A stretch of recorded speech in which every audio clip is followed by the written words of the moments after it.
white and his beard was white. And I was in the 4th grade, so. So anyhow, I had a letter from him, and so I went down and asked him if he still worked, and they said, yeah. Comes in a couple of times a week, and 2 or 3 times a week, depending. And so he wasn't there, but anyhow, they let me go talk to the guy that was the head of the museum. Well, there was 3 of them that dug it out.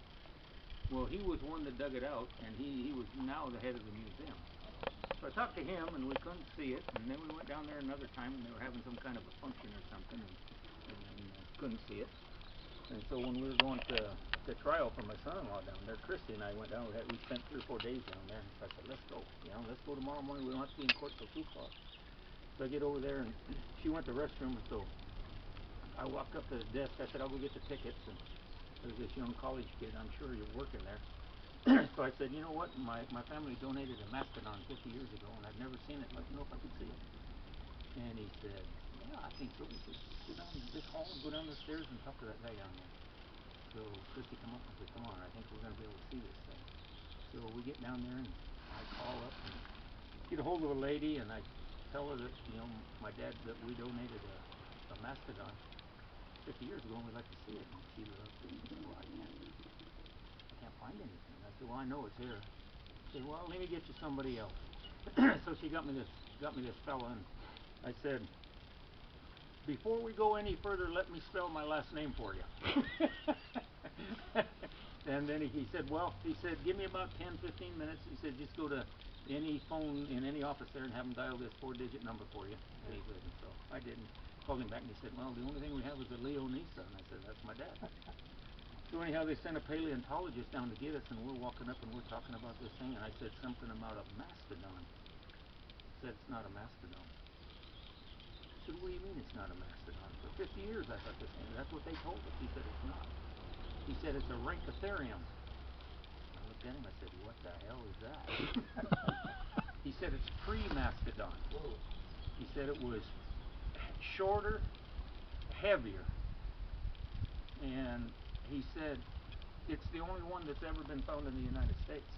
So we got up to his office, and I said, well, can I see a picture or a drawing of this? He said, we never found enough of any that we could actually put a drawing together. He said, some are found in Mexico, most of them are found in South America. And it's like, holy crap. So anyhow, it was a 4-tusk. It had the tusks on top were probably about 14, 15 inches long. They looked like walrus tusks. And this is the one you found? Mm-hmm. How big was it? Well, I don't know what it weighed, and I've never ever seen all of it. I haven't even seen. Well, the things I did see made me say my dad gave away his fortune and ours, but but anyhow. So he pulled one of the tusks. It's all corroded, eaten up, and a little bit of it. And then he pulled out the other one, and it's like a 15-inch tusk. It's about that big around at the end, and it's solid ivory, and it's got a natural spiral in it. So, and a femur bone, and a couple other things that he had. So he says the rest is down in the basement. So we go down in the basement, and they open up, and it's like looking at 3 or 4 gymnasiums of the high school, and it's from floor to ceiling of bones. And so he goes over here and he said, we were just talking about this. He said, we don't have a story on it. And he said, I know it's right in here someplace because I just seen it. And so Christy and I looked on the upper shelf, and there was a box up there, and it said Rhynchotherium on it. So he said, well, there's a box up here with Oh, he said, those are the other tusks. So I said, he got me a stool, and I walked over there, and it was wrapped in bubble wrap. And so I peeled it back. Oh my God. And Christy, what, Dad? I said, you got to get up and look. He said, I think your grandfather gave away his fortune and ours.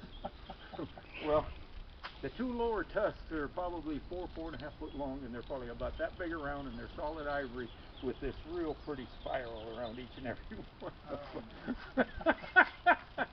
Did anybody come out to your ranch looking to dig more? No. Well, they would like to come out, and I told them no, because then they'd want to make a park out of it or You wouldn't be something. able And to not live pay me anything. Not even let me collect the money for the gate, you know. Couldn't even make wine. So, anyhow, it was, yeah, it was pretty interesting. I got another piece, I don't know what it is, but been half scared to have anybody. looks like a petrified dolphin. You know, I mean, it's that big. It probably weighs 500-600 pounds, and it's arched just like that.